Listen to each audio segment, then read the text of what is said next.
This customer's receptacle cover plate broke because the receptacle is just loose in the wall. You see how it's just kind of pushing in there? That's because the box is a little too far out. So we're gonna fix that. But first, we need to turn off the power. I don't have my fancy circuit breaker finder. All I have is this with me today. We're gonna stick this in here and I'll meet you over at the breaker panel.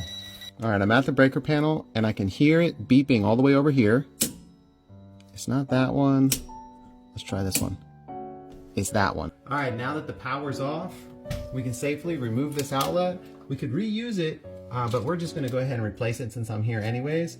We're also gonna eliminate this old telephone jack and this telephone wire that's going to nowhere. I'm gonna use my screwdriver and start by removing these screws that secure the receptacle. We're gonna pull the receptacle out of the wall so we can see the wires here. You'll notice that there's no ground wire. That's because we have a metal junction box that serves as our ground. We're gonna go ahead and disconnect these wires and get them out of the way. Now that's out of the way, we're gonna go ahead and get ready to eliminate this guy since we don't need it anymore. And I hate flatheads. They are the worst screw ever invented.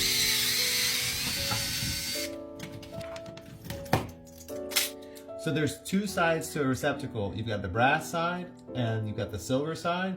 Black to brass or you'll fry your ass. White to light because it's just right. And green to ground because the world is round. Okay, so when you're tightening it on the screw here, you always want to hook it in the same direction that you're going to tighten the screw. You can even pinch it a little bit here to sort of close it down a little bit.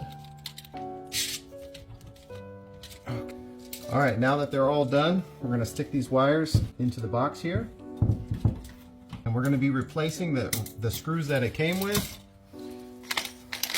some longer screws and some spacers.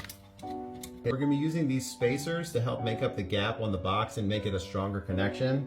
So we're just gonna put it up there and we're gonna cut off a small section like this.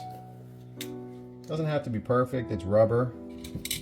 Through our screw, these screws up with the box.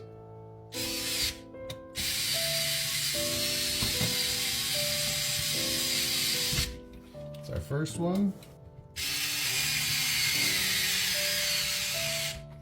So it's much tighter now. That spacer has filled the gap back there. And just little flexible pieces of rubber to help make it stiffer.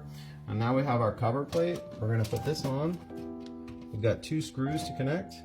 And now, with the cover plate on, you can see it's a much more solid connection. Both of them really solid. So we'll turn the breaker panel on and we're done.